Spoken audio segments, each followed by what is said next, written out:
about ready.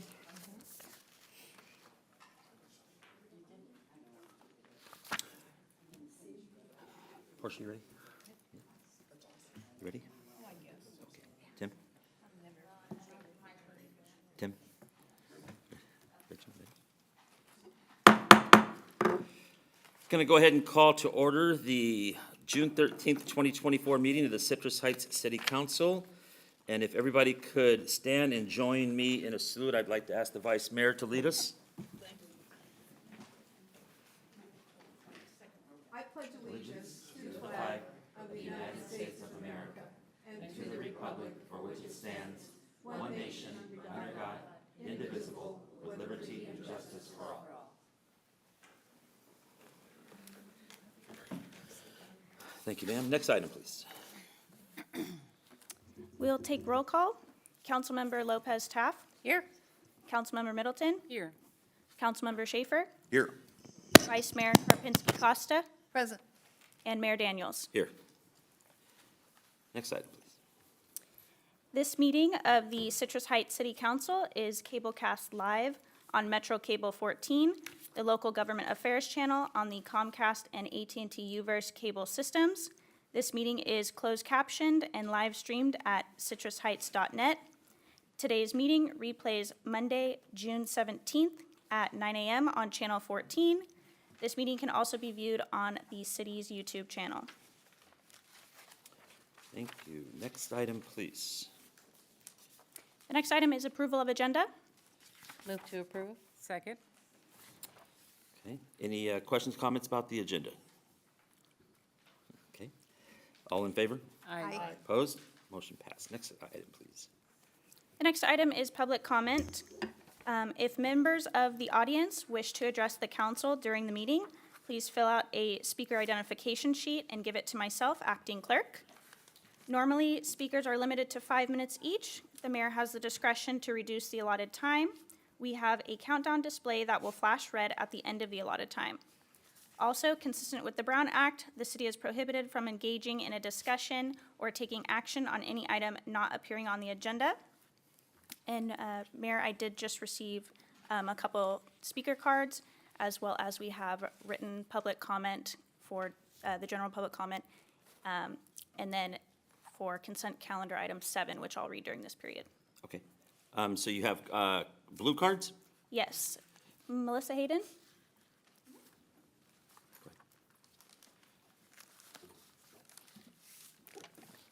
Hi, guys. I think I know everybody here now. I'm here to speak on a few different things: animal control, animal services, and just things we can do. I know we're not on the agenda yet.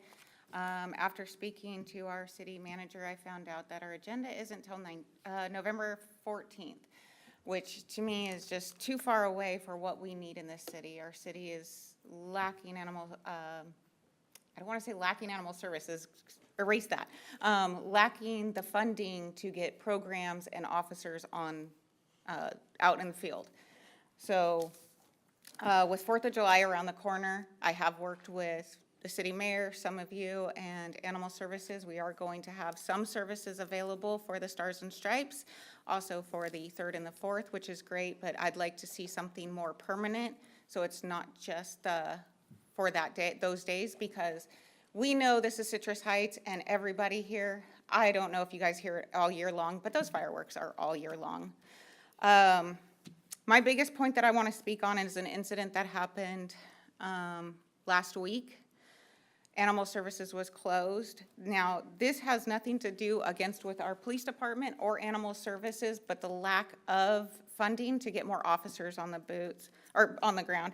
I had an instance where I was chasing 2 very large dogs down Antelope. I could not get help from anybody. They were literally in the middle of the road. I had 2 rescuers with me, which was wonderful. We were unable to get them. When I called Citrus Heights Dispatch, non-emergency line, I really didn't get much help. I then, because of the dogs were running and we were running, we ended up on Highway 80. Now our people are at risk. Because we don't have services, our rescuers are at risk. Their lives are at risk. I was able to get a hold of CHP, who also didn't come out, so this isn't just against Citrus Heights. But I want to get a program that'll work, because our animal services is the police department now, or for a while now. They are not a 9-to-5 bank. We use them right now, we pay for them as a 9-to-5 bank. That's not acceptable. People should not have to be in traffic at 7 o'clock trying to avoid a dog, avoid a car accident, avoid an attack. And that's really important, that we no longer look at them as banking hours. So animal services needs to be able to also be dispatched. So they are only allowed to be dispatched after hours for injured animals. Not animals running in the street. We have to wait until they're smushed by a car before we can get service. So I have to watch that dog die before I can get somebody out, and that's not acceptable. So we do need more officers for coverage. We need more hours. I've heard the excuse over and over that it's not happening in Sacramento County. That's not happening in Placer County. So, do they have animal services in their police department? Are they incorporated? Are they receiving taxes the same as we are? We are, in my opinion, Citrus Heights should be better than anybody. We should be the example to everybody around us, so that we show the compassion and heart that we all have, because our citizens definitely have it, and I would like to see more of our city have that. And as far as that goes, being that animal services is Citrus Heights Police Department, the police department's motto is to protect and serve the citizens. Why is our animal services only banker hours and not able to protect and serve after 9 to 5? So back to my point, we need officers. We need more time, more officers, and a supervising manager for that department that can schedule those hours and be on top of that, where right now our supervisors are working 5 different units, or 3 to 5 different units. We need a designated supervising manager and more boots and more hours to protect our animals. Otherwise, how can we say we protect and serve? As far as something that happened today, I want to congratulate our animal services and our rescuers. I am absolutely amazed. We have worked hours and hours on getting, we got 20 appointments, TNR appointments today. And we did catch all 20 cats. 19 were TNR'd today. We lost one because of equipment. So I do ask that we can get more equipment for our animal services to continue. A cat is loose now in the PD parking lot somewhere, which we are going to work on collecting. I'm sorry if my time's out, but I'm almost done, and I would like to thank you guys for helping us. I don't know where those funds came, but we got them, and we will be back at it next week. This is citizens and volunteers who are taking their time, their traps, their days, and getting these animals off the street to be spayed and neutered. And because these appointments are available, so I really appreciate that. And Need you to wrap up, Melissa. I know, I'm sorry. So thank you to the city of Citrus Heights, thank you to the Citrus Heights Animal Services, and thank you to each and every rescuer who came out and accomplished that today. Thank you very much. You're welcome. Next speaker. The next speaker is Deborah Buetti.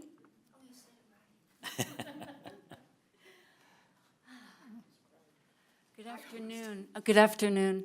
This is my first time here, and I'm going to piggyback off of what Melissa said. I'm just meeting her for the first time. I walked in and I felt really underdressed, and the reason I feel I am underdressed is at 6:30 this morning I finally trapped a feral community cat in my community of Heritage Manor, which is just down the street from here. And I was able to grab him, and I had to drive all the way to Auburn to get that appointment. I was not part of this group of appointments. And then later on this afternoon, when he was done, I had to go back and get him. And he's now in my patio recuperating, and then I will release him into my community tomorrow. I'm new here. I moved about 2.5 years ago. I'm one of those San Francisco people that cut and ran. And I'm loving Citrus Heights, and I'm loving being a resident here. I'm a homeowner. I love everything about it. I'm confused about the services. Again, I'm spoiled. In San Francisco, it was almost a 24/7 situation. I did TNR in San Francisco, and there wasn't banking hours. During my first year here, I had a crow fall from one of my trees, and it was a Sunday, God help us, and there was nobody. I couldn't get anyone on the phone, and guess what? I drove out to some refuge center, again in Auburn, to take care of it. I'm on a budget. I'm a retired 8th grade math teacher. This is hard. And I know it's hard to fundraise and find funds, especially now with our budget deficit, but I implore you to follow up on what Melissa and that group is doing and get a budget for us. You know, even if it's 100 TNRs a month, we need something in Citrus Heights. We can be the model and do better. I know we're not San Francisco, and that's the model I'm thinking of, but we have to do better than Monday to Friday, 9 to 5. It's exhausting traveling all the way up there and back. So I hope to get to know you all and work with you as time goes on. Thank you. Thank you very much. You're welcome. You have a couple of speaker sheets to read, or are there others? Yes. We have a general public comment submitted by Rick Hodgkins, and he states, "Yesterday, as I was walking where I live to the bus stop on the northwest side of Sunrise Boulevard, there was some low-hanging tree branches blocking the sidewalk. I was barely able to get around them without having to step on the sidewalk. I called Public Works to let them know about this, and they said they will send a letter out after they determine whose property it is on. Also, when I was crossing from the northeast corner of Sunrise and Antelope to the northwest corner of Sunrise and Antelope, I could not hear an audible signal telling me it was safe to cross or not. Even if there was one, it probably was not loud enough. And as always, great job on the City Scoop last week. Thank you." And then, Megan, can we follow up on that, make sure that got done? Happy to. Thank you. And we also have a comment submitted for consent item 7. Also from Rick Hodgkins. "I don't know if crosswalks are included in this funding on our city streets and surface streets within Citrus Heights, but as I was crossing across Sunrise Boulevard in Antelope yesterday, I was asked whether there were any crosswalk lines, and it turns out there was only brick and no lines. Also, I can't help but wonder if this also covers audible signals at traffic lights, as there was not an audible signal telling me to go. Luckily, I was with someone and she told me it was safe to go or not. Does Senate Bill 1 only apply to our portion of Interstate 80? Thank you." And that concludes written Okay. public comment. Thank you very much. Next item, please. And the next item is comments by council members and regional board updates. Okay, Councilmember Middleton. Thank you, Mayor. Let's see, June 12th, I attended the National League of Cities in Rancho Cordova on behalf of the mayor, and I was on the Public Safety Committee, and we toured around the city of Rancho Cordova, but most importantly, we worked on a couple of public safety and crime prevention policies that covered crime prevention, public safety, homeland security, disaster preparedness and response, and municipal fire. We also covered some policy areas, and we approved some things here that had to do with CDBG disaster relief. We were asking for federal funds so that when we have disasters in our region like fires or flooding or anything like that, that federal funds are given directly to the local municipalities instead of being, kind of trickled down through the state. June 10th, I had a Sac Valley Division meeting. I am the president of the League of California Cities Sac Valley Division. We talked about upcoming events. Our next meeting will be held in Elk Grove, where we'll be talking once again about public safety. It's a hot button issue, and we're trying to figure out, one, how to continue to recruit and maintain having officers in our communities. How do we address that? But also, how do we address certain issues like, the fentanyl crisis and the homelessness issue that most of us are experiencing, along with retail theft. May 30th through June 2nd was Art Beat. And that was a lot of fun. I got to see lots of great people out there, especially on the 1st of June, where we had a drum circle. The youth came out. There were different kinds of vendors, lots of music. If you were there, you would have seen me doing the Cupid Shuffle. If you're not, you missed it because there's no video. May 31st was Asian Heritage Pacific Islander night market down in downtown Sacramento. It was tough getting down there. Lots of the streets were blocked off around the Capitol Mall area, but it was a great opportunity to go out and see the great impacts that our Asian Pacific Islanders have brought into our communities. And May 27th was Memorial Day. I attended the ceremony with Vice Mayor Karpinski Costa, and it was hosted by the American Legion Post 637. And prior to that, my life is also in shambles because school is out. So, yeah. Thank you, Mayor. Thank you. Councilmember Tapp.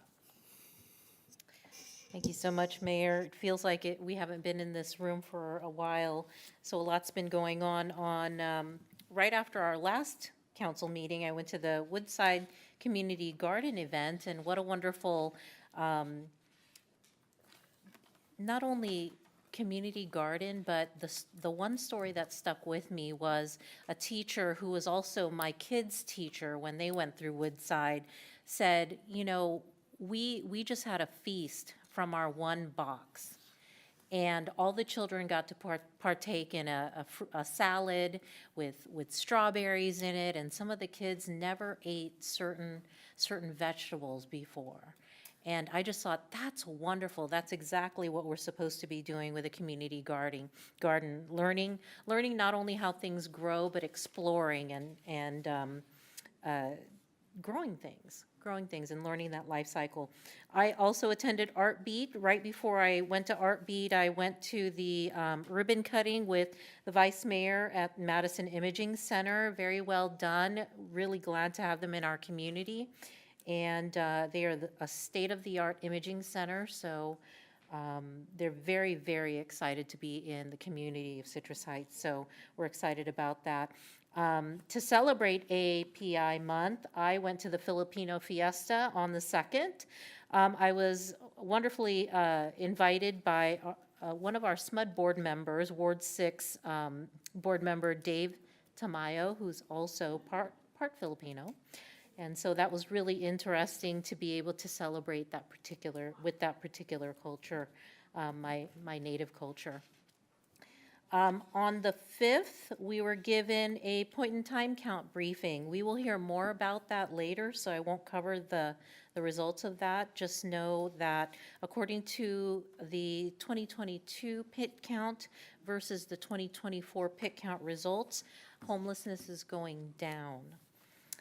Attended City Scoop along with my other colleagues.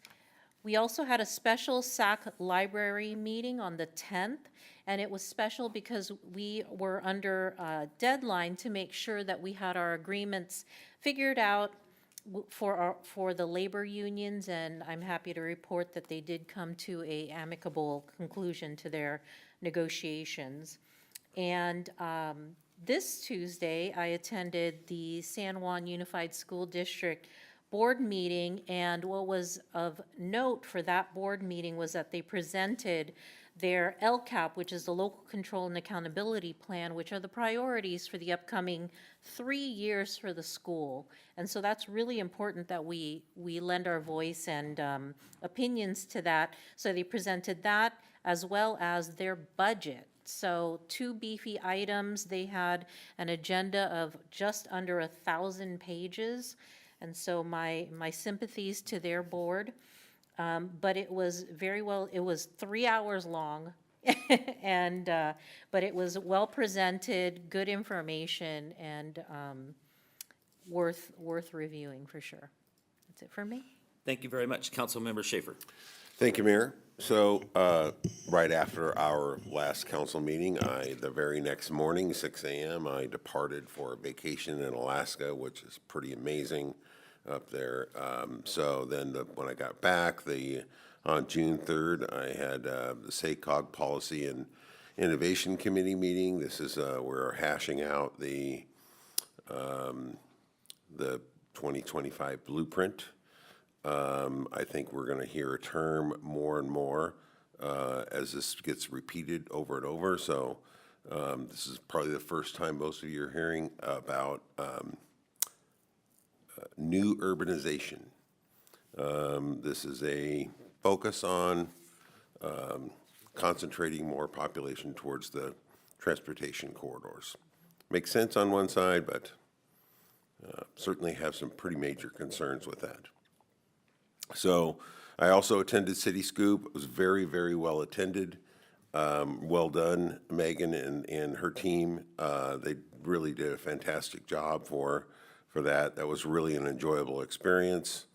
And then on June 11th, Dr. Jana Kaprinsky-Costa and I had a Finance Committee meeting where we met in depth on the budget.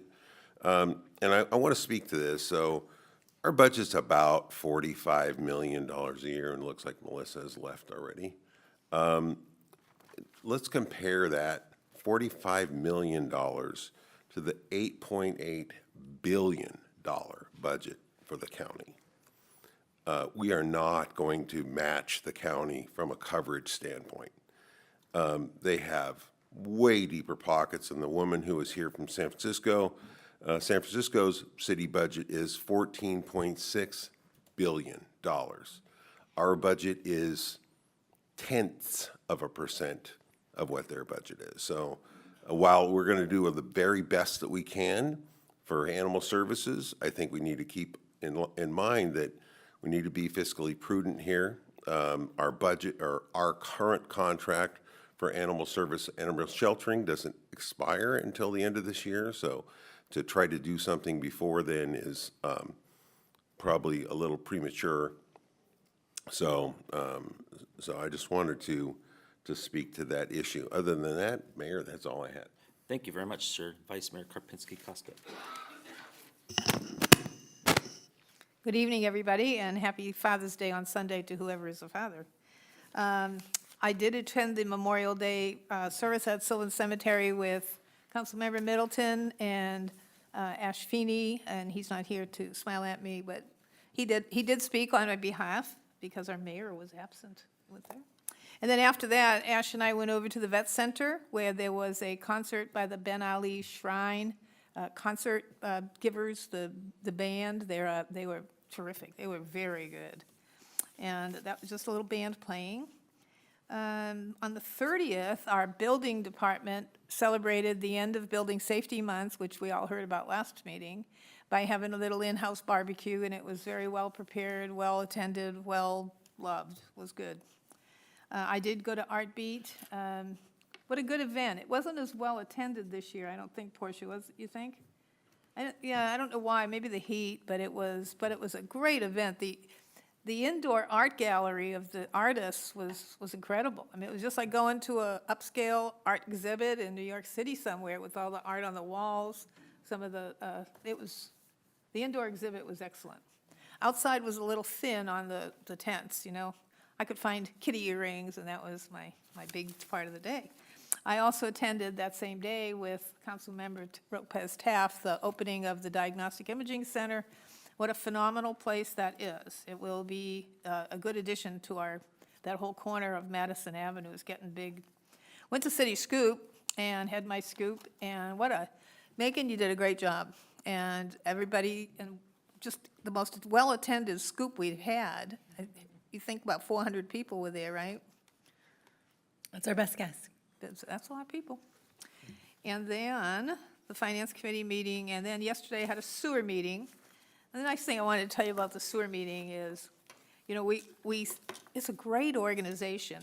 So when you look at your sewer bill and little increases coming up, we take all the water that is treated, and instead of just throwing it out into the river, we're recycling it with farmers. So we take 50,000 acre feet, which is, if you took 50,000 acres and put a foot of water in it, that's how much water we're sending to farmland to water 16,000 acres of farmland in southern Sacramento County. It's a big project. It's going to cost us $600 million to do it. And we have so far about $330 million in grant money to get started and get some of these connections for our connections that go from the plant to the farm. So anyway, that is a huge project that we're undertaking. The mosquito meeting is next week, but I did get an email from the district saying they did find the first positive mosquitoes down the southern part of the county. First dead bird around Land Park was a crow. And I want to remind people that should you find a dead bird, to call in to the district's phone line.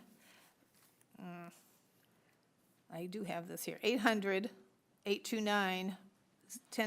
You can also go to fightthebite.net and report a bird right online.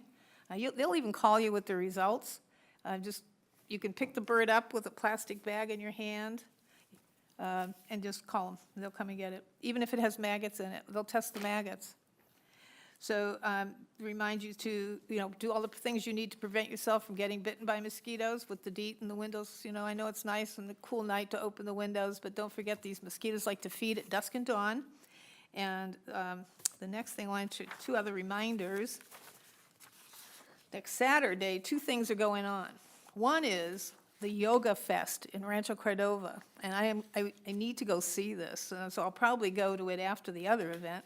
But the Yoga Fest is free, and it's at a park. If you go to Rancho Cordova's website, the city of Rancho Cordova, you can link to it because it's free, but get here, link here to get more information. And it's at their park on Bridgeway Drive, the Village Green Park. And it's from 5 p.m. to 9 p.m., and it's for the family. So it's a family event. They teach you how breathing exercises and how to relax and do yoga. I think that's pretty cool. But before that, at 4 o'clock, or 5 to 8 p.m., is the spaghetti dinner at the Veterans Community Center.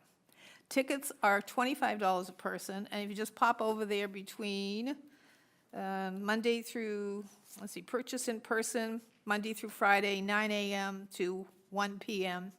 It's $25 a person. It's the spaghetti dinner fundraiser for the Veterans Center on Sylvan Road. I don't know if we should probably put a link to that somewhere on our website. I'll give you a flyer. And I think that's all I have, Mr. Mayor. All right, thank you very much. Just a few things. Sorry to miss the memorial event and had a family emergency and needed to be focused there. And went to the City Scoop with everybody, I think, and it was quite a scoop, and 400 people, just incredible. I mean, this thing is catching on like wildfire. I don't know if Leatherby's can keep up with us, but got a few more coming up in the near future. Please come out. They're a lot of fun. Bring the kids.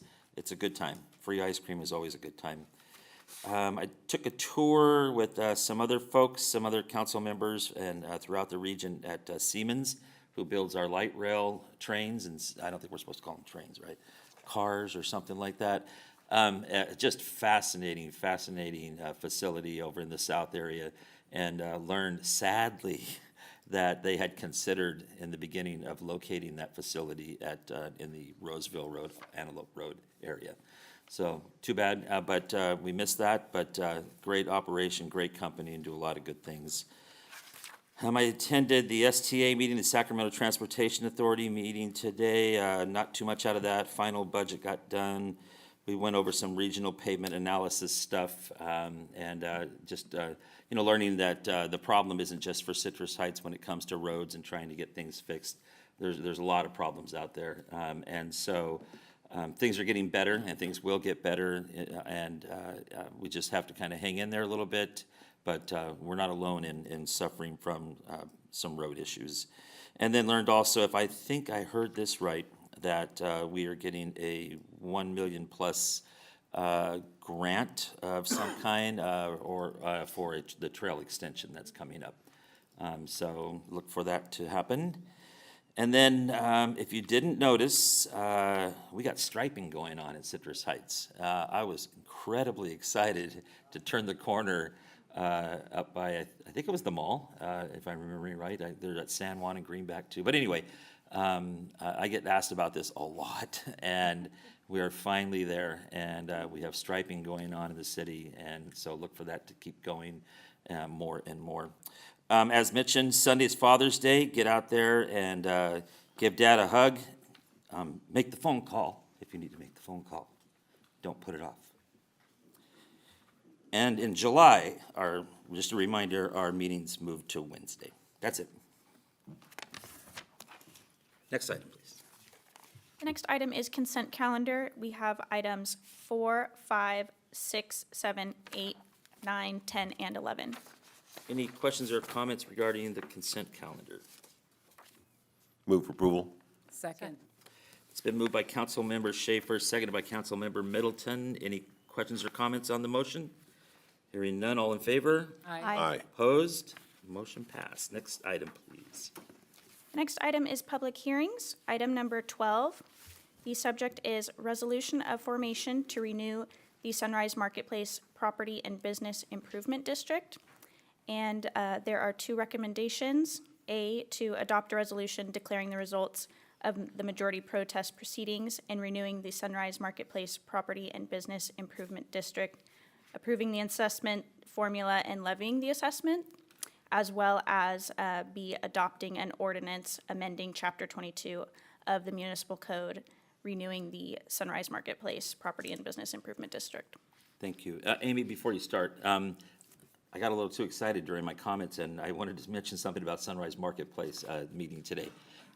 This isn't intentional. This is just, it was shocking for me to learn, even though I know it's been, a tough time, but, and if I read this right, and Kathy Lynn, feel free to correct me if I'm wrong about this, but the Sunrise Marketplace area, which is basically the 1 square mile area around the Sunrise Mall area, back in 2003, brought in $562 million. And of that, of course, we received about $5.6 million. Back then, they operated almost 120 stores inside Sunrise Mall. Today, there's only about 30 stores inside Sunrise Mall.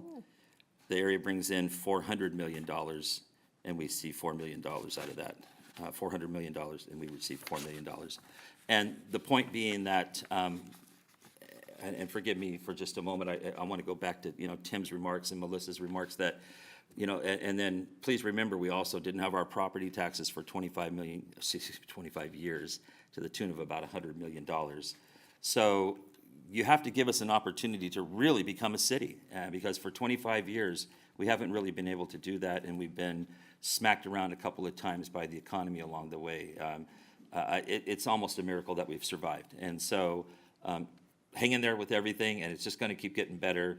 And hopefully that makes the Sunrise Marketplace area so good will continue after tonight and all of that. And now we'll go to Amy.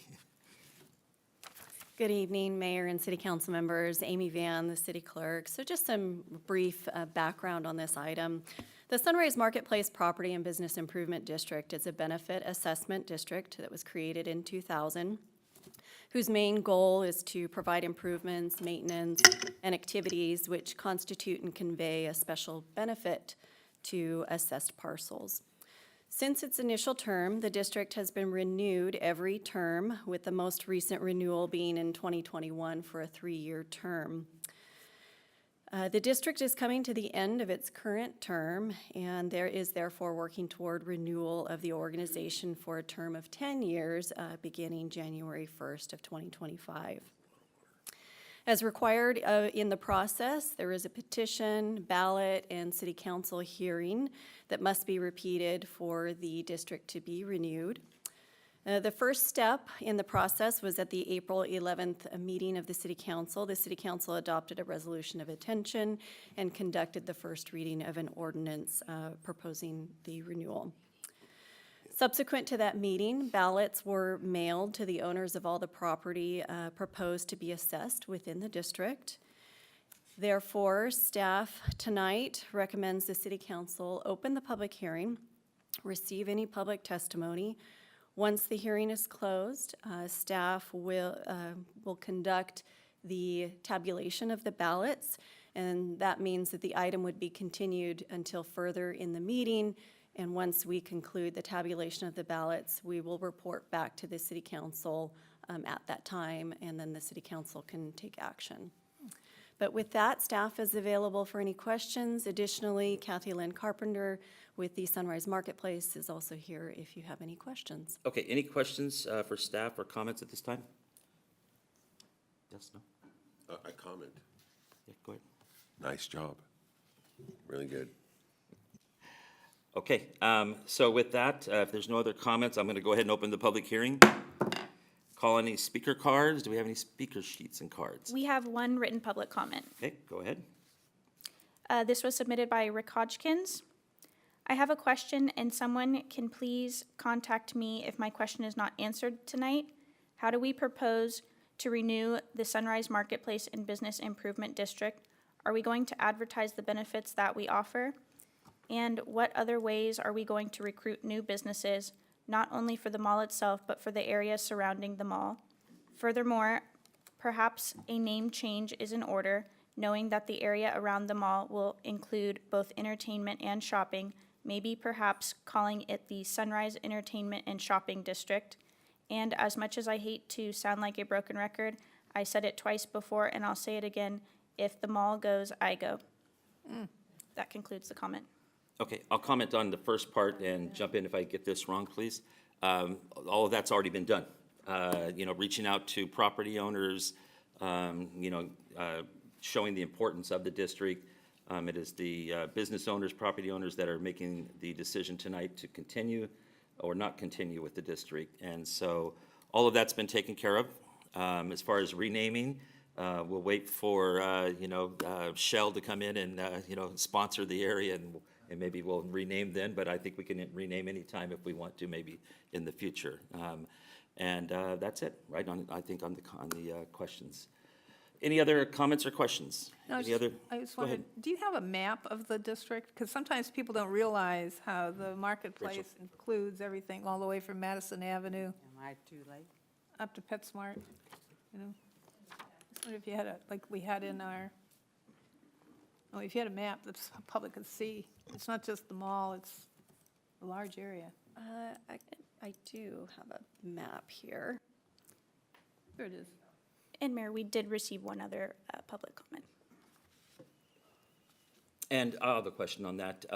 There was some talk previously about expanding the district. Did that ever happen, or did it stay what is? I will defer to Kathy Lynn Carpenter. The amazing, the incredible Kathy Lynn Carpenter.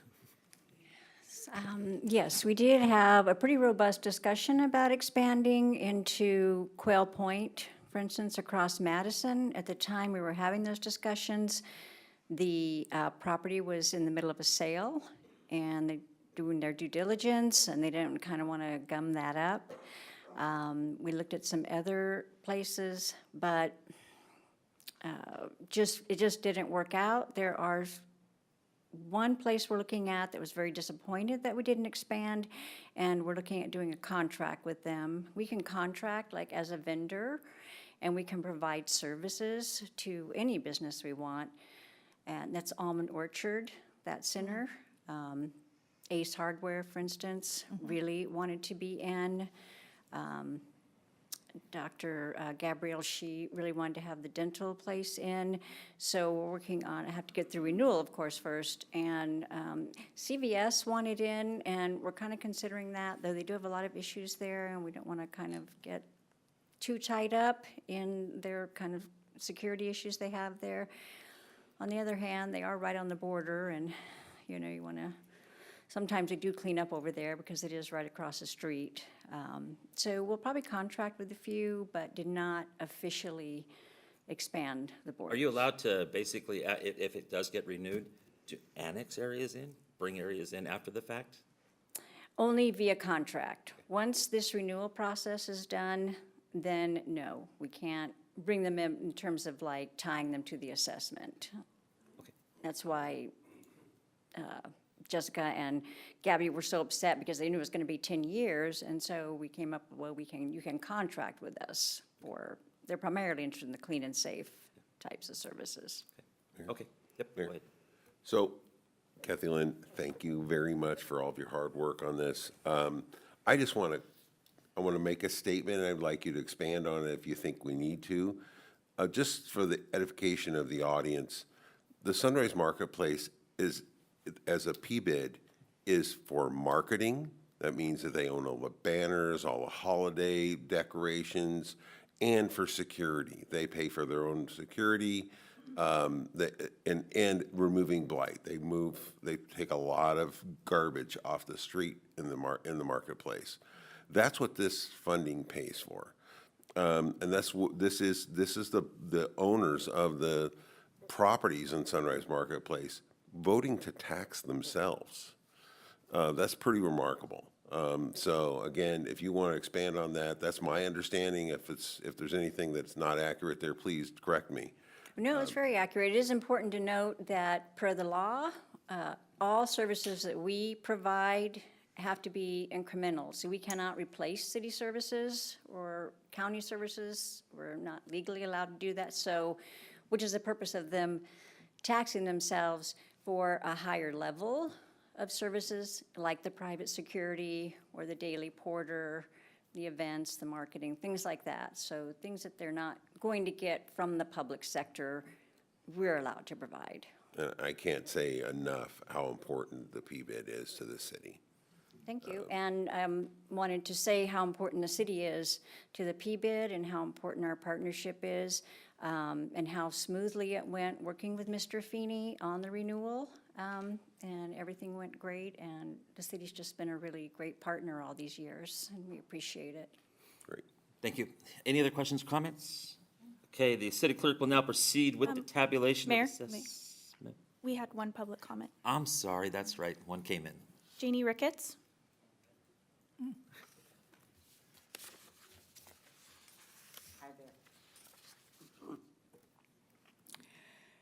I resided in Midtown Sacramento for about 25 years and was on the original committee, if you will, for the first PBID in the state of California. Our first attempt, we didn't make it by just like that much. But we ended up being second or third in the state to have a PBID. PBIDs are, in my opinion, extremely helpful to our community, and in particular, the immediate community in which the PBID is there. I've also been a property owner since 35 years ago, like 3 different times. And I'm very concerned that the Sunrise Marketplace is where it is. Part of another career of mine was in design. And I worked for Weinstocks, and I opened up 5 or 6 different Weinstock stores in the design, and which meant that I opened up Sunrise Mall. I quite don't understand why we are where we are with Sunrise. I have heard in a couple of other city council meetings that, and I understand, it's a privately owned mall, and that you all really don't have any control over that. However, you really do. And Sunrise Mall is extremely, in my opinion, important to the success of Citrus Heights. And so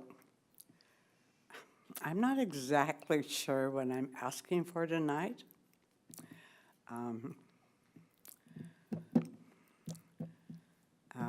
But I do know PBIDs are very important, and it is yay for the property owners, business owners that are willing to participate. The city, in my opinion, should embrace that 100%, because in Midtown, I was on the board of directors with the Midtown Business Association for 17 years, and as original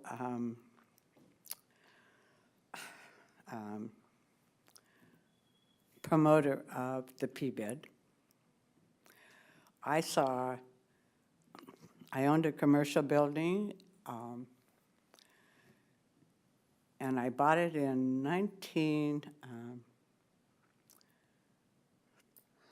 I don't remember. Anyway, I had it for about 30 years ago. There was active prostitution in my back parking lot. And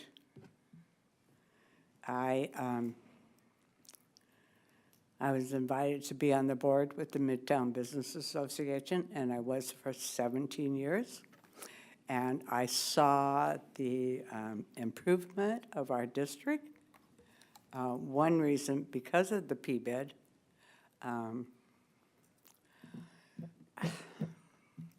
you guys are really important to our community. And I just want to encourage you in a positive direction for Sunrise Mall. I really, really do. And I thank you so much for your dedication to our city. Thanks much. Thank you very much. Yeah, some of the youngsters here aren't old enough to remember wine stocks, but good story. No more speaker sheets? No more speaker sheets, Mayor. Now I'm going to read my spiel. The city clerk will now proceed with the tabulation of assessment ballots submitted, and this item is continued until later in the meeting. Next item, please.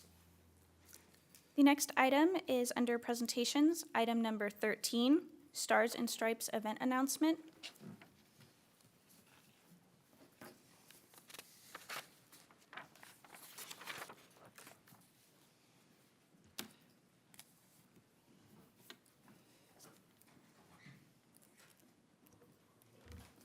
Hello, City Council. My name is Marissa Brown, Communications Officer with the city. It's nice to be here with you this evening. And my name is Jessica Andrews. I'm the new Events and Community Center Supervisor with the city. We are here today to present to you our Stars and Stripes celebration, and we'll go ahead and get us started. Okay, so this year, the event is at Van Maren Park. It's going to be on June 29th, and the concert will be at the roundabout at the corner of Fountain Square and Stock Ranch, just like it was last year. We'll be kicking off the festivities at 6 p.m. The band will begin at 7 and play till 9:30. We have our kids zone, which will be open until 8:30, and then, of course, our fireworks show that will begin at 9:45. This is the second annual event, and last year we were estimating between 3,500 to 4,000 people. We think we'll probably beat that this year. It was a very popular event last year.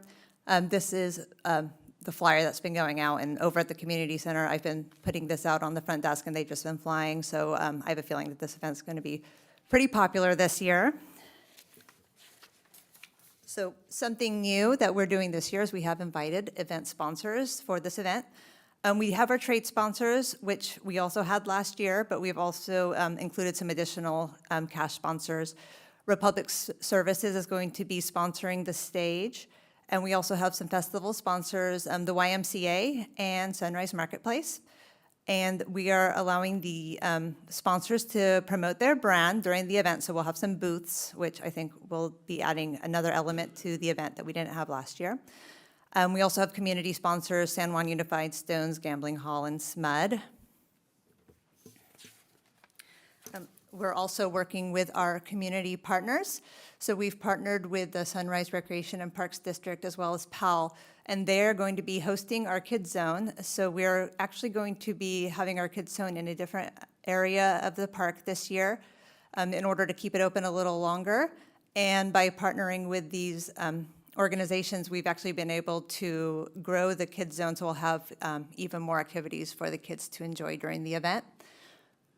Saba will be, we have the bike valet like last year, which will be in front of City Hall this year, and we're also partnering with CERT for our first aid.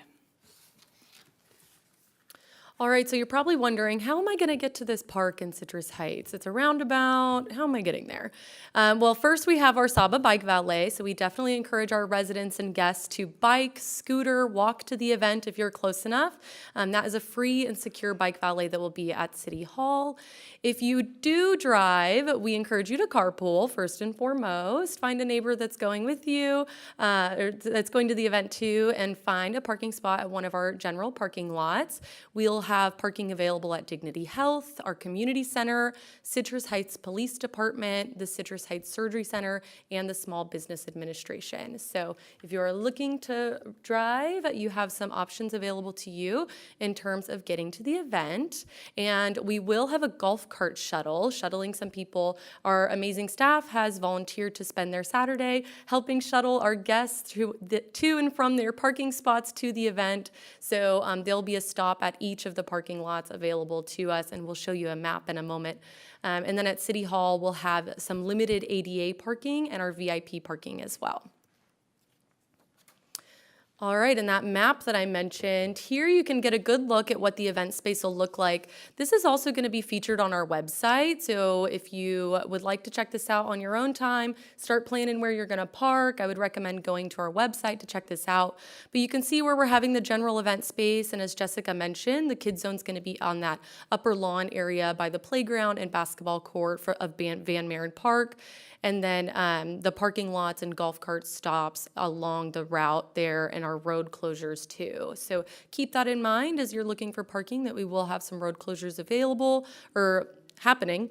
And then a zoomed in version over on the right side with where our stage will be, the kids zone, some restrooms throughout the event, and then our golf cart pickup and drop off locations for the event.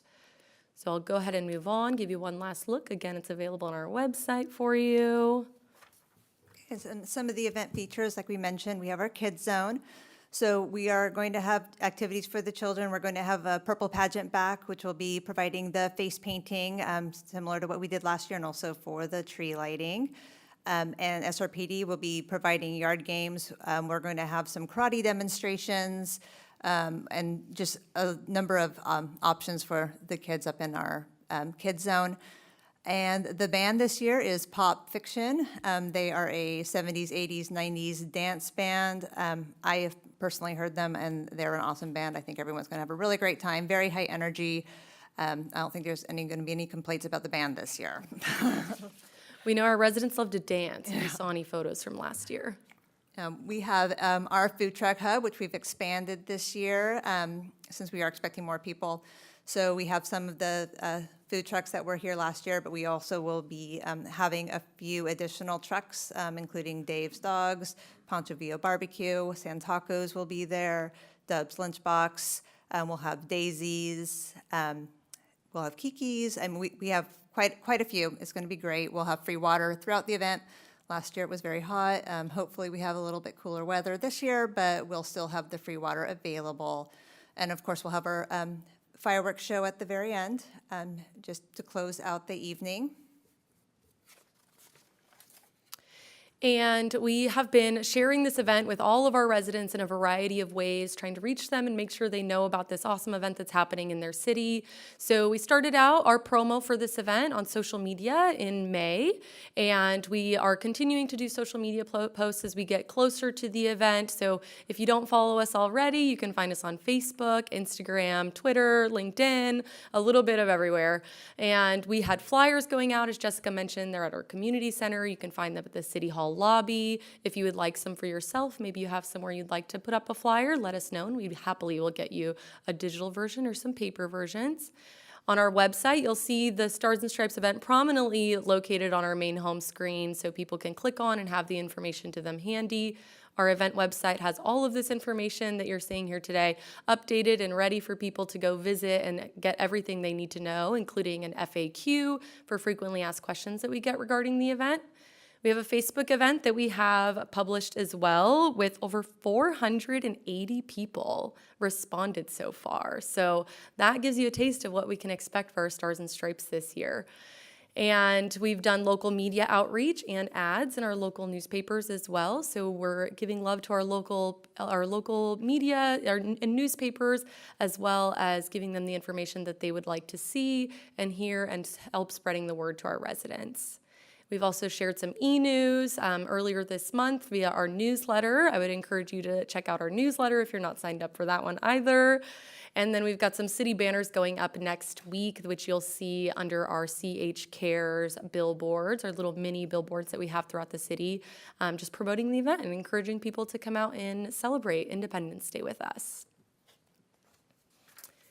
And if you'd like any more information, you can visit our website. Like I mentioned, all this information presented here, including the map, FAQ, parking availability, is going to be on this site here.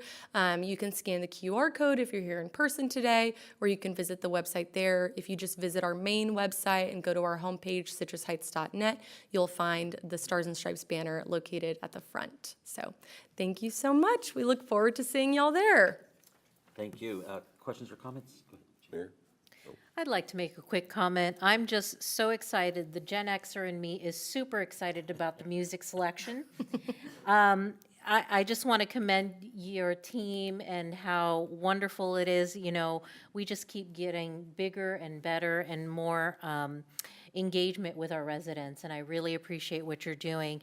The nonprofit worker in me is absolutely giddy with the idea that you have sponsors for many of our event features. And so thank you for always keeping our finances top of mind. Thank you. Councilmember Schaefer. Thank you, Mayor. So, again, I'm so looking forward to this event. I would just really hope that we wouldn't reach out to TV stations or radio stations to promote this on there. This is really supposed to be for Citrus Heights residents. We wouldn't want. Yeah, absolutely. I'm glad you mentioned that, actually, because our media outreach does only include local outreach. So that's the Messenger and the Sentinel. So when I say media outreach, it's our very hyper-local media resources that we're reaching out to. We have some pretty big shoes we created last year for ourselves. Thank you, Regina, for all of your hard work, all the city staff that put so much work into that event last year that made it so successful. We all kind of said how great it was, but it was really our staff that really did a fantastic job there, and it was just a really enjoyable event, so looking forward to it. Councilmember Tim. One more comment. The thing that really made it special last year was that it was truly a family event, and I realized it was really family-oriented because the food trucks were not serving alcohol. So I hope that that same vein is repeated again this year to make it a safe family and family-friendly event. And, you know, alcohol just brings it to a different level of managing and all those things. So I hope that that's been taken into consideration. Yeah, we do have no alcohol sales at this event, and we are promoting it as a family-friendly event and asking people not to bring any alcohol, so. Thank you. Thank you very much. Well, again, just this is big. This is big, and this is why we have Citrus Heights, and we're getting this kind of thing back into our public connection. And I'm so extremely excited that this event's going to happen again. I would say that it might be good to tell the band that they can stop at 80s because there hasn't been any good music since the 80s. So, but just so excited, and thank you for all the work. This is tremendous work to put this all together. I already know it's going to be a huge success, just a huge success. But thank you in advance because this puts us on the map as to being the kind of city that where people want to live and play. And so, thank you so much for your efforts. Okay. Any other questions or comments? Thank you. Next item, please. The next item is regular calendar, item 14. The subject is update on Community Health Works street outreach program to unhoused individuals in Citrus Heights. And there is no recommendation. This is an informational report only, and no action is required.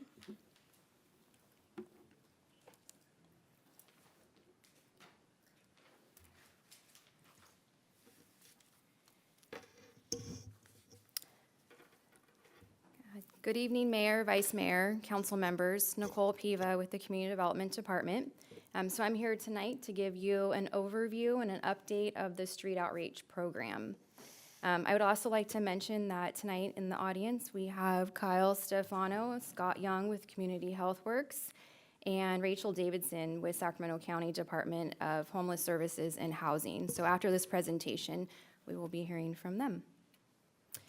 So I'd like to bring some attention to Sacramento Self-Help Housing, as they did provide our navigator services to the community. So after that dissolution, in June of 2023, Citrus Heights and Sacramento County Department of Homeless Services and Housing entered into an MOU to allow Community Health Works to provide services to our unhoused community here in Citrus Heights. The city, the county, Community Health Works, we all have a mutual desire to improve the coordination and combine efforts to meet the needs of the unhoused in the city. This partnership began October 1st, 2023, and in short 8 months, we have seen an increase in an efficiency and consistency in addressing the needs of the unhoused. Community Health Works is a nonprofit formerly known as Sacramento Covered. They've been providing services for over 25 years. Community Health Works is committed to helping people achieve their health goals by connecting individuals and families with health coverage, primary and preventative care, behavioral care, housing, food, and other critical resources to provide that stability and that self-sufficiency to improve health. This program is the Street Outreach Program. It includes one full-time community health worker, also referred to as a CHW. Also, I want to mention that as an added bonus, not included in this agreement, there is an additional CHW who provides CalAIM referrals, and I'll explain that here in a minute. This program has been made possible by the generous funding allocation from Supervisor Sue Frost. This is district-directed funding from District 4. Funding is good through December 31st, 2025. After December 31st, the funding source has not yet been determined to continue these services, but staff is identifying those funding sources, possibly the city's permanent local housing allocation or other grant opportunities. This slide outlines the availability of a CHW. So Mondays, you can always expect 2 CHWs and 1 CHW who specializes in CalAIM referrals on site at Living Water, providing client intake and assessment of services between 1 and 3. I mentioned that the CHW providing CalAIM referral is a bonus to this agreement, and by the numbers of clients that they have benefited from this program, Community Health Works feels strongly about providing this service on Mondays. CalAIM is paid for by healthcare providers that offer Medi-Cal, such as HealthNet, Kaiser, Molina, Anthem. So this program is an enhancement to Medi-Cal enrollees, providing a specialized case management and resources to critical services. Tuesdays, CHWs work with another nonprofit to provide intake at Stock Ranch between 3 and 4. So if a CHW has a prior appointment with a client or providing some street outreach, they may not always be on site at Stock Ranch. This is why we have said most Tuesdays. Wednesdays and Thursdays, CHWs are not directly located in the city, but they do spend some time in Fair Oaks and Carmichael, providing that same street outreach service as they do here in the city. So they have seen clients travel between Citrus Heights, Fair Oaks, and Carmichael. So there is a little bit of an overlap with clients receiving services. Fridays, they're available as needed and for appointments and case management. So just to highlight a few things about their availability, the city does have 2 CHWs. 1 CHW has been added to the agreement with no cost. Since there are 3 CHWs, clients are encouraged to work with those that feel most comfortable. If a CHW is not available, if they're on vacation or on leave or out sick, a community health worker Community Health Works does have floaters to fill in, and a variety of team members ready to assist. So lastly, this model does work. It's flexible. It allows on-site office hours, hours in the field. It allows the CHWs for case management and for attending meetings and trainings. So just to go over their caseload, it's a pretty impressive since it's only been 8 months. We began October 1st through, the data here is through May 31st. So they have 59 active clients currently. Throughout the course of the 8 months, they've enrolled 95 clients in the program. 39 are no longer enrolled. They've exited, whether they've disappeared, no further contact, deceased, permanently housed, or placed at a shelter or rehab. Of those 95, 24 have been housed, and 7 of them permanently in a housing placement, and 17 at a shelter or transitional placement. And as I mentioned, CalAIM referrals are, it's a specialized program, and it's a very high number that they have been able to put 39 clients to a CalAIM caseworker. About 2,300 services have been provided to unhoused clients here in Citrus Heights. So just to list a few, these are services that they provide throughout the week. Since the program, we've been meeting with the county and Community Health Works regularly just to monitor the effectiveness of this program, and staff has made some updates to improve the impact of this program. One of them here on the slide is the street outreach card. This is a great resource that outlines the availability of a CHW and how a client can connect with a CHW to begin that assessment and services. In addition, if someone's experiencing homelessness, we have the number here is called 211. You press 8 for homeless services near you. Having this 211 listed as a resource on the card is the best way for a person to be connected to a shelter. So it's just another added resource. This card has been made available for the public and distribution for those who have encountered unhoused individuals. Cards have been provided to the Citrus Heights Police Department, beautification crew, and some of the council members. And I do have cards with me if anyone would like to take some. Frequently asked questions is another improvement. Staff has added those questions to our website, and that website here is listed. Even though this is an item for an update on the Community Health Works program, I just wanted to quickly go over the point in time count, also known as the PIT count. Sacramento Steps Forward is a local nonprofit who is responsible for planning and conducting the PIT count for unsheltered persons in Sacramento County. So Sacramento Steps Forward released their results on June 5th for the 2024 PIT count of those experiencing unsheltered and sheltered homelessness. The methodology behind the PIT count, it occurs every other year on a single night in January. For 2024 PIT count, over 900 volunteers came together to survey unhoused individuals throughout the county. For Citrus Heights, the PIT count took place on January 24th, and about 25 volunteers came together to conduct those interviews here in the city. In Citrus Heights, the 2024 PIT count identified 62 individuals experiencing homelessness, and for reference, the 2022 PIT count was 89 individuals. While the PIT count is not a comprehensive measure of individuals experiencing homelessness, it does provide just a quick snapshot of the activity in Citrus Heights compared to the region. Citrus Heights Police Department performs an annual homeless information field identification count, also known as the High Five count. This is an internal tool used by the police department to track trends and support efforts with chronic nuisance offenders. The methodology for this count occurred March 1st through the 15th.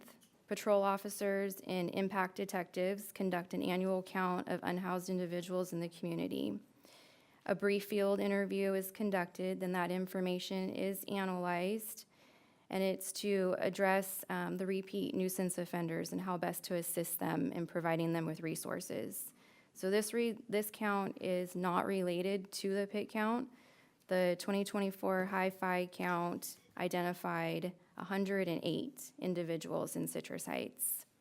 So of that count, I just wanted to highlight 79 of those 108 individuals said that they would like to work with a CHW. So we were proactive. The CHWs did cross-reference those 79 clients with their caseload, and 2 of them were housed. 7 are working with other organizations for supportive services. 9 are enrolled in ongoing CHW services. 14 believed to have left the city, and 18 have connected with the CHW, but they do not want services or are unable to comply with the program requirements. And 29 of those 79 have never received services from a CHW. So with the information that was provided during the interview, the CHWs have tried to reach out to those 29 individuals, and they're trying to make contact for services if they would like them. So this is just a summary of the 2 counts. There's a detailed report in the staff report. And with that, I would like to turn it over to Community Health Works to share a success story. And the full success story has been left at your chair, and I will ask Scott Young to come up and share his success story with us. Good evening, council members. Thank you, Nicole, for your report. Really don't have anything to add, but I think it was a really thorough presentation of the work that we've been doing and some of the statistics and some of the the breadth that we've been able to cover in the city of Citrus Heights in these last 8 months, enrolling 95 people into the program and successfully finding housing and shelter placements for over 20 of those people. So we're very proud of that. I hope you've had a chance to maybe look over the success story that we have printed out here. And, I think just a highlight of that success story, for John is that, I think it points out that this is a process, a one-on-one process between one of our workers and an individual that is interested in receiving services. And, and it's not necessarily an automatic process. For John, he's somebody who had come to the Living Waters location on Mondays for some time, but had not reached out for help. But when he was ready for help, he was able to connect with our staff and begin receiving services and kind of getting on that process. And that process is sometimes, a lengthy ongoing process, and that's where our CHW really works to find out more information about that person and help in ways that they can help, whether it's getting their identification documents in line so that they can get into shelter or get into housing. In John's case, he had some legal issues that he felt were going to, haunt him, for the rest of his life and keep him from receiving services. But we were able to assist him with those as well, to get those taken care of and to get his warrants cleared so that he can then be eligible. And he now is in a shelter with his dog, and is still working with our staff to kind of find those, to get to those next steps, which would be for him permanent housing. So we just kind of wanted to highlight that, and also I think, and highlight the process so that you kind of understand that it's not so much a process of somebody saying, yes, I want services, and them immediately getting into a program. We have a huge backlog here in the county of Sacramento for shelter beds. On any given night, there's roughly 2,500 people on a waiting list for shelters. So just saying yes is just kind of the beginning of the process, and it requires, a lot of work and a lot of creativity on the part of our workers, I think, to find, other solutions sometimes than just going through the traditional, put you on a waiting list and let's see what happens look. And for John, he was able to get into a shelter through that process, but for others, it's not that easy. But, we look for other ways to help people. Recently, we had a family reunification with a gentleman who was transported back to his family in Oklahoma City. And we were able to provide, with the funding that we have through the county, which involves some flexible funding for client assistance. We were able to buy him a ticket to get back there. We were able to buy him something to get his bike. He wasn't going to leave without his bicycle. So we were able to get him the proper container for his bike so that he could head back and be with family where he has a place to stay and a place to kind of start over.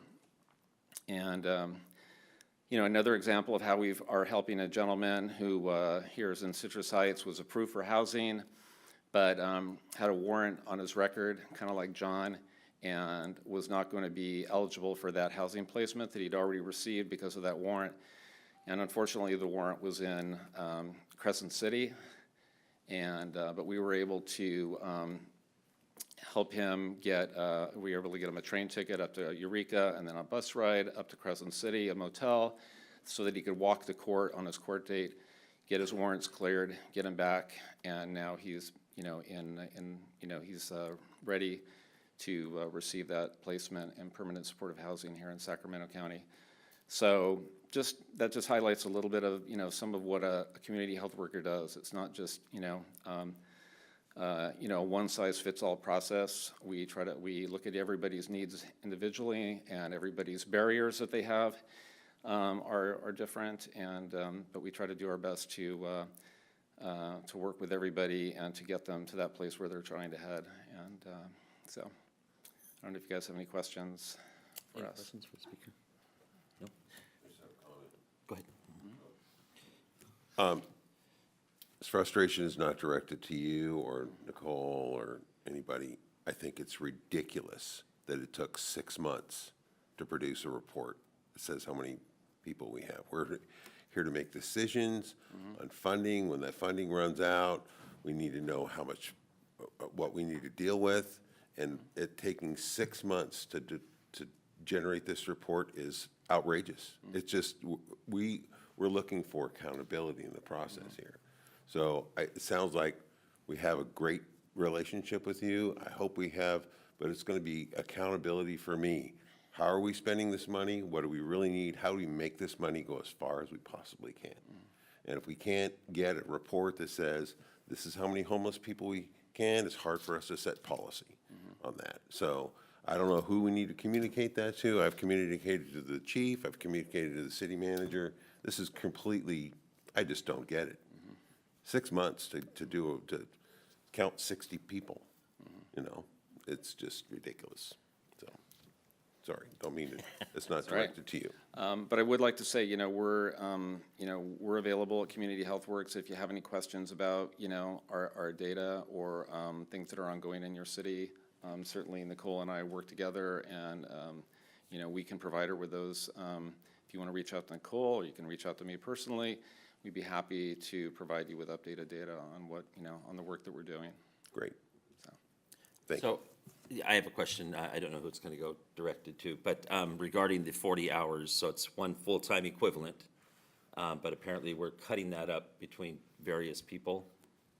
Can somebody address that as far as how that all works, how that all comes together with hours, how that gets figured out?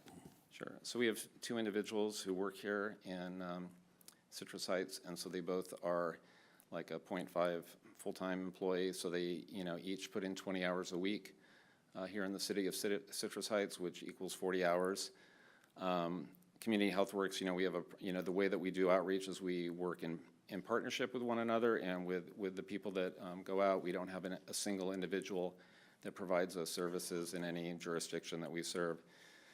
So that is how we, when the county came to us to ask if we could provide these services, we told them, this is the way we work, and so if we're going to have a full-time person, it would probably be broken up between 2 people who would work half-time and provide a total of 40 hours. Okay, and then how do we track that? How do we as the client become aware of the work product, then do they create a report every day? Do they create a weekly report? How do they record their time and effort? So they record their time, in a payroll program, that we have, and then our accounting department, divides that up and sends in reports to the county. Again, our agreement is with the County of Sacramento, so we're accountable to them for that, and we provide them with monthly reports on the time that is spent and the employees that are working here in Citrus Heights. And then our employees, they're in terms of their data that they're collecting and working with their clients, that goes into a database called the Homeless Management Information System, or HMIS. And that's where some of those statistics, like the 2,300 services that were provided, those are services that are logged in HMIS that the CHWs do on a daily, if not weekly, but certainly probably often a daily basis. And then you said 2 part-time, so do they each do 20 hours? Is there a split, 35 and 50? No, they each do 20 hours. And do they have regular hours then that they're assigned to Citrus Heights? Yeah, each of them 8 hours Monday and Tuesday, and then a half a day on Friday. Okay, so Monday, Tuesday, and then Friday. Okay, go ahead. So there's no overlap there? They're both Monday and Tuesday and Friday?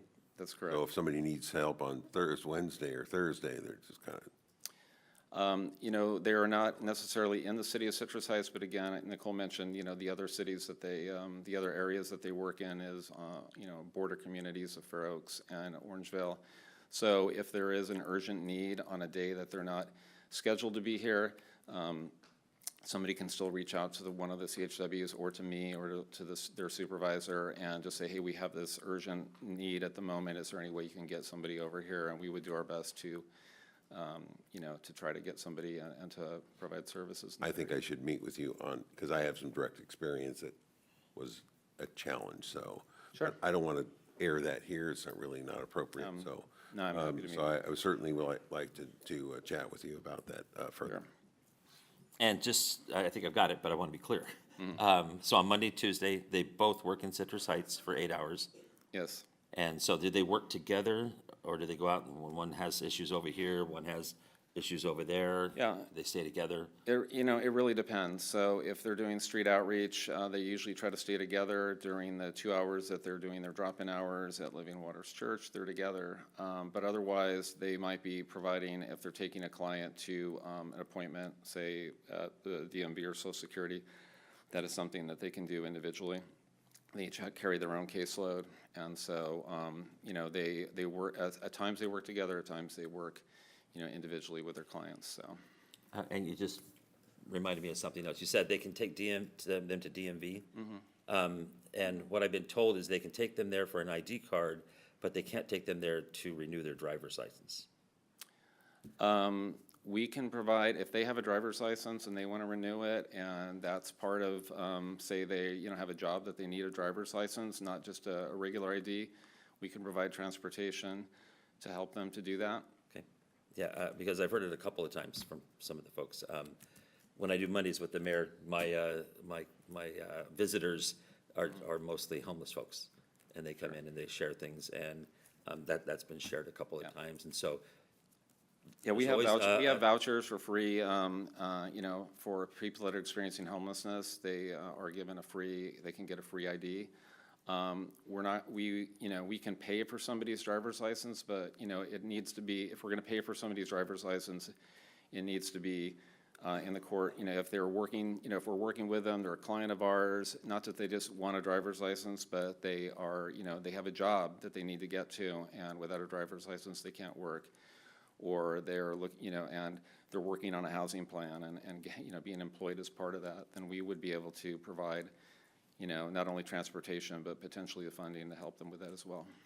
Thank you very much. Any other questions, comments? Go ahead. What you said is, I'm just putting her overwhelmed. So you would take a person who only works intensely 1 or 2 or 3 days a week and spend hours sitting at DMV or Social Security office waiting for your number to come up on the screen, and isn't that a waste of people? I mean, wouldn't you say to your homeless guy, here, it's all set up for you, you go by yourself, because they can Why would you waste a person sitting hours in DMV or Social Security office?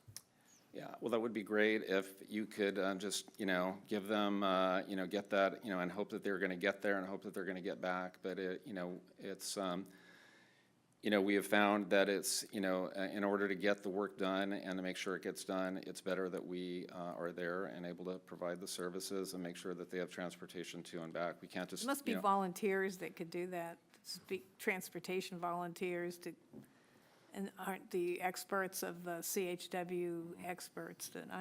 That's overwhelming to me. I mean, it's Yeah. poor use of Perhaps people. retired people who are on the city council and, Yeah. don't. Sure, I mean, we're open to suggestions. Okay, then I have one other dumb question. sure. So they do this pit count, okay, and they said 25 volunteers. I think that was just for the city.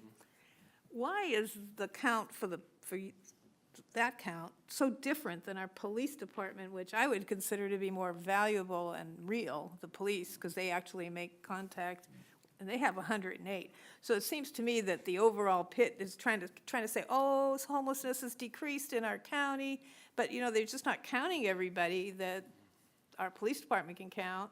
And it's like it's undercounting, and so I wouldn't go patting myself on the back that you've decreased homelessness in the county at all. So I just think it's just how you count.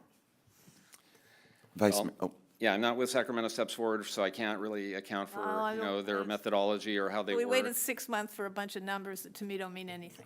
Yeah, but I do think that people that know their community and know where to look for people and kind of know, are going to be more effective at doing an accurate count than some volunteers on one night who maybe, are just, accessing a very small area.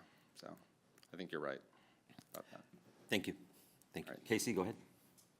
I was just going to echo what Scott said, that just remember that CHW is not the ones who performed the pit count, it was the other group, so just want to make sure And it's the clear. volunteers in that, Say that again, Casey, say that again? Scott's group here, CHW, Community Health Works, was not the one that performed the count for the pit count. That was a separate group that, Right, that was the pit people, the Correct. Steps Forward. Just wanna make I sure know that's that. clear. But we're looking at numbers, and I just thought, well, and do you know the volunteers, do you know if those were even people from Citrus Heights? I think there was a mix. They actually met here at City Hall to do their orientation. It was a mix of folks, but I don't know specifically the demographics of them. And then this number that they come up with, doesn't that have a significant impact on the funding that we get at the federal level for programs? Yeah, the funding isn't directly provided to the city, but regionally, the funding is based off those numbers. So there is some magnitude to that could impact the region funding-wise. It's my understanding that San Francisco challenged theirs, I don't know if you've heard about this, and challenged theirs and because of a low number, and were able to redo their pit count.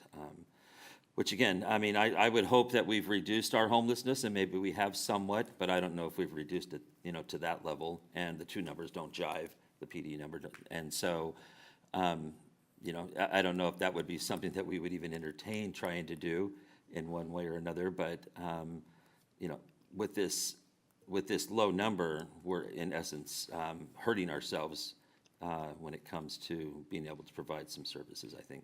We were able to attend the first unveiling, so to speak, of the numbers at staff level, and Councilmember Taft was there as well. And I think there was some overall skepticism amongst those that were in attendance about the number. So it's something we're aware of and looking into, and we'll keep you posted as we find out more. I'm not sure exactly what that process would look like to challenge it, but something we can look into some more. Councilmember Taft? well, no, you stay on it, because you're good at that.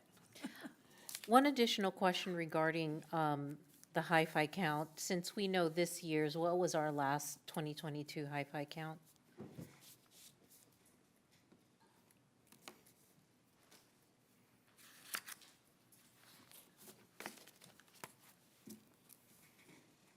It looks like last year's was 95, so there's a difference of 13 or 14%.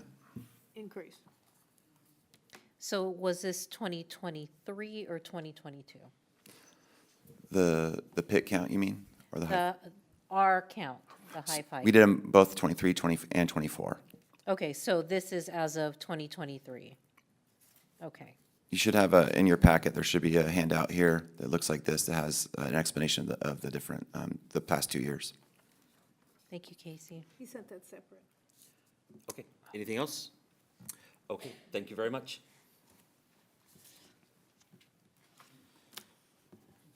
Next item, please. Mayor, actually, we have some public comment for item 14. For the item we just did? Correct. Okay, let's go ahead and hear the public comment. You have the. Oh, we have a speaker? See, you can't do it two ways. You'll confuse the old guy. Jane Ricketts, come on up.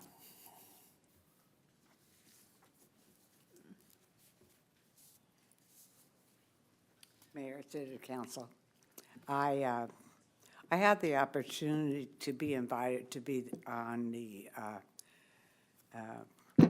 first board of directors for homelessness for the city of Sacramento many years ago. And I hosted this lovely open house that, I don't know, we had 100, 200 people there to introduce homelessness issue for the city. I was a business owner, commercial property owner, and frankly, and for 25, 30 years, I sold to the government. Assembly, prison system, many government agencies. And I saw the efficiency of government, and I saw the inefficiency of government. And frankly, over the many years that we have addressed as a government, as a community, as a state of California, I am not terribly impressed with the success rate of any of our communities. There is so much, okay, so when I was on the original committee, there were 35 of us board members. Let me tell you how inefficient 35 board members are to do squat diddly. You know, frankly, I can't quite remember, but I suspect that was at least 20 years ago that I was on that board. And watching all of our communities, I'm not the least bit impressed, not the least bit. We have so much homelessness. It's so problematic. You know, the homeless don't, because of their drug addicts, their dogs they have, they don't want to come into our community or our housing. You know, the government doesn't have enough money in which to help them sufficiently. We don't have mental institutions anymore. Reagan, I believe, is the one that did away with all of that. But I want to encourage, the reason I'm up here is because I want to encourage you to somehow steer away from the bureaucracy of it all. You know, I know that we're supposed to be compassionate. It's so frustrating to me because I assure you, many of my family members are homeless. Drug addicts, alcoholics, and they really don't care to improve themselves, not one bit. As a matter of fact, one of my cousins came in not too long ago, and he said, "Sorry, not sorry." You know, that is a sad, sad mentality. I'm not quite sure what we can do with it, but as a government entity, and you folks are very, you're very instrumental to our community. This is a small community. And I was told not too long ago, because, you know, I've been in the central city, Hollywood. I lived in Hollywood. I lived in downtown San Francisco, Sacramento. I'm urban. I'm not suburbia. And it just, I don't know, this whole deal just so frustrates me so much. There's got to be another way. And I so encourage you to cut to the chase. You know, I really don't know what the deal, I don't have an answer. I didn't come up here with an answer. I just came up here to tell you how frustrated I am as a community member, as a taxpayer, as a business owner, as a commercial property owner. You know, for like 30, 40 years, I've been doing this. Please help us out. And don't let the government get in our way. Please. Thank you very much. I appreciate your time. Thank you. Thank you very much. Your comments are very right on in many areas. So it is bureaucracy, I think, that causes the biggest problem with it. And perhaps I shouldn't say this publicly, but I feel sometimes there's too much money being made in the homeless industry to solve it. Okay, any other questions or comments? Next item, please. We have one written public comment You're killing me, submitted Rachel. by Rick Hodgkins. I realize that this is not an item regarding any action. However, with a budget crisis and a program scheduled to roll out statewide this October called Care Court, now is your chance to hold Governor Newsom's feet to the fire and allow it to move forward as scheduled. The word Care Court in CCC is the abbreviation or acronym of Community Assistance, Recovery, and Empowerment. That, along with CAL-AIM, which stands for California Advancing and Innovating Medi-Cal, is what is going to normally help these individuals get off the street, but also get them into housing. I thank you very much for your consideration of this item, but once again, we must hold Governor Newsom's feet to the fire and let CC continue to roll out statewide as scheduled for this October. That concludes the public comment. So I'm afraid to do it, but I'm going to go ahead and ask for the next item. The next item, we will return to item number 12. Okay, and then I forgot to, so I'm going to go ahead and close the public hearing on this item. Okay, good evening, Mayor and City Council. So we have completed the tabulation of the ballots received and not withdrawn, and 95.3%, which represents $444,197, were in support of the assessment district renewal, and 4.7%, which represents $21,926, were in opposition of the assessment district renewal, with ballots weighted according to the amount of the assessment to be imposed on the parcels. There is not a majority protest, and if the council would like to take action, you're free to do so. There are two items before council for consideration: a resolution for the results of the tabulation, and then an ordinance regarding the renewal of the property. Okay, I don't know. Do you think anybody will demand a recount? It's kind of close. That's amazing. That's absolutely incredibly amazing. Any questions or comments before we go to motions that anybody?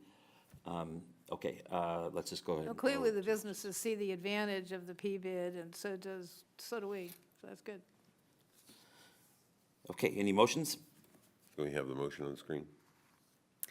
I apologize, I don't have a screen with the recommendations, but on the agenda, we have the two items, the resolution and the ordinance. So there's two items to take action on. I'll move to declare the results of the majority protest proceedings in renewing the Sunrise Marketplace property and Business Improvement District approving the assessment formula and levying the assessments. I second. Okay, it's been moved by Councilmember Taft, seconded by Councilmember Schaefer. Any questions or comments to the motion? Hearing none, all in favor? Aye. Aye. Opposed? Motion passes. I move to adopt an ordinance of the City Council of the City of Citrus Heights amending Chapter 22 of the Citrus Heights Municipal Code, renewing the Sunrise Marketplace Property and Business Improvement District. Second. It's been moved by Councilmember Schaefer and seconded by Councilmember Lopez Taft. Any questions or comments regarding the motion? Hearing none, all in favor? Aye. Opposed? Motion passes. Kathy, you want to say any words, or you said enough? When you've won, it's time to die. Yeah, I just want to say thank you to those property owners. Again, as it's been mentioned, the PBID is significant to the success of the area, which is significant to the success of Citrus Heights. So Kathy, thank you very much for everything that you've done. And we greatly appreciate you as always, and especially in getting this renewed. Thank you so much. Okay, any speakers, Rachel? No? There are none. Next item, please. The next item is department reports, and there are none. Next item. The next item is city manager items. Good evening, Mayor Daniels and City Council. I'm Megan Huber, your acting city manager. Before I dive into city manager updates, I want to extend a warm congratulations on behalf of City Manager Feeney, myself, and the entire executive team here to Kathleen Carpenter, her team, and board of directors at Sunrise Marketplace. It was a feat this evening, one that we knew would happen, and we also know that the next decade is sure to be a success and lots of fun. All right, thank you very much. So for updates, first and foremost, happy to report our first City Scoop in June at Sylvan Oaks Library was an absolute success. We've calculated about 400 attendees, so almost doubled our attendance year over year. And our team appreciates the kudos. I do want to take a moment to pass some extra kudos along to our General Services Department team, especially Director Cave and Aaron France, because no city events happen without GSD hands. And I know Director Cave would not allow me to hitch and pull the block party trailer. So really appreciate GSD. Next City Scoop is coming up on July 11th. We're excited about this one too. It will be happening at Fire Station 27, and we're partnering with Sacramento Metro Fire District. Which is located. On Not Grand everybody knows Oaks. what number 27 is. Thank you, Gina. And on to the next item, I have some really exciting funding updates as it relates to the annual federal appropriations process. You've heard previously the advocacy from Congressman Ami Bera. I'm happy to report some additional advocacy from Senator Padilla's office as it relates to our Sayonara Replacement Housing Project. This is scoped out for 26 duplex-style units. Also really happy to report strong advocacy from Senator Butler's office, doubling down on that Sayonara project, and also additional advocacy for a potential project, Emergency Operations Center Resilience Project, to continue our emergency response planning and provision as a city, along with a first responder emergency rescue vehicle. This update does come with disclaimers that the appropriations process is in process. This is just a first step where our leaders recommend projects, and we'll look forward to providing council updates as that progresses through the system. I also want to note that this was made possible in partnership with Townsend Public Affairs, who proved to be a great partner in the federal appropriations process. Megan, question about the number here. Certainly. The 2281, that's 2,281. Oh, we're missing a zero. We do real-time inventory around here. This might have been the last side I was working on, Councilmember Shaver, self-admittedly. So 2 million. 2 million. That is 2 million. 2,280,000. Exactly right, and that is the city's contribution to the project. I'm real excited about 22. Well, 2,200. as a city with fiscal prudence as a guiding principle, I'd like to think that we do get excited about all dollars. But the more zeros, the better, certainly. Is that on top of what we already had, or is this it? We For, got a report once about some money that we were getting from Ami Bera's office. Is this the same amount? Or is this would another one? be, oh, I see Director Kempenaar tagging in. So Habitat for Humanity had gotten an appropriation previously. That was their own portion of it, and we have a portion that we committed through the MOU, and this would cover that portion on it. So this is the one from Ami Bera's office that when you guys went to Cap and Ash came back and said he got money, so this is it. It's not an addition to it. I'm not sure exactly which one. The current appropriation through Congressman Bera's office is $4 million for San Juan Complete Streets Phase 2. Oh, okay. A lot of projects in the mix, which is exciting. An additional funding update, which Council touched on during updates earlier this evening, is the official announcement of a new award from SACOG for a trail grant. It feels like we just cut the ribbon on Arcade Cripple Creek, and we already have new plans on extensions. So this extension will take the trail from Sylvan to Stock Ranch. There were a lot of partners involved in advocating for this. It's really exciting to increase mobility of that corridor, along with increasing mobility to school campuses as well. Isn't there a stretch from Arcade Creek Park Preserve to Mariposa?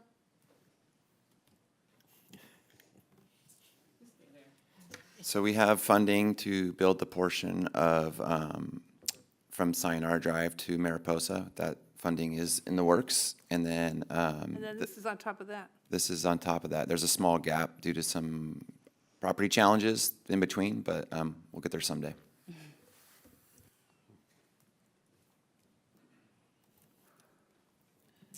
Another update that was touched on earlier this evening that I have some great photos to proof point is new lane striping happening out in our community. We've got some great before and afters here.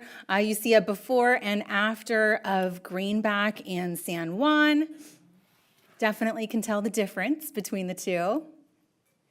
And then we have Greenback and Auburn as well. So these are certainly two highlight projects, but there's a lot more on the way. And I also know it's really important to City Council to showcase these projects to our community. It's one thing to talk about them, and it's another to show them.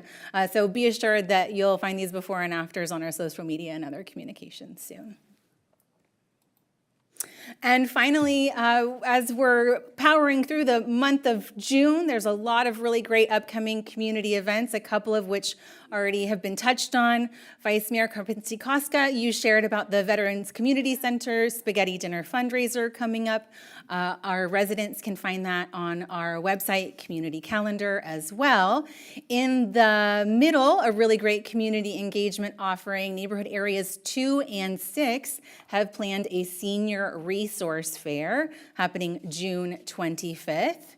And then finally, you heard about our upcoming Stars and Stripes on June 29th. And that's just June. We're not even talking about the rest of summer yet, so there's even more to come. And that concludes my updates. Thank you very much. Next item, please. The next item is items requested by council members and future agenda items. Councilmember Taft.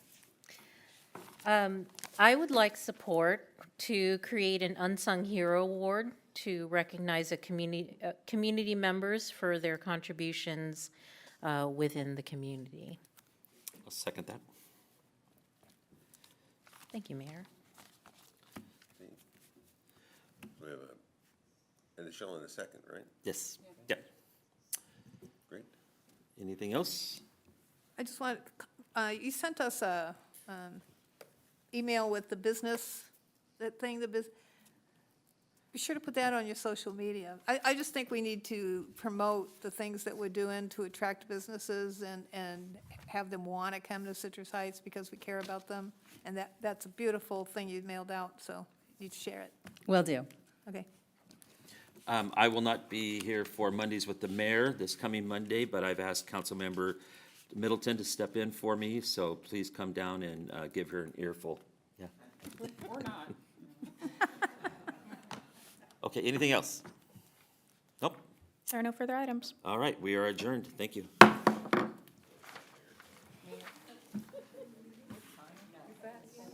to 12, it's on the record. Listen, I know it is, but I don't remember that because I'm not the mayor. Brought my daughter last time, so you can bring your kid. You met him. Come on.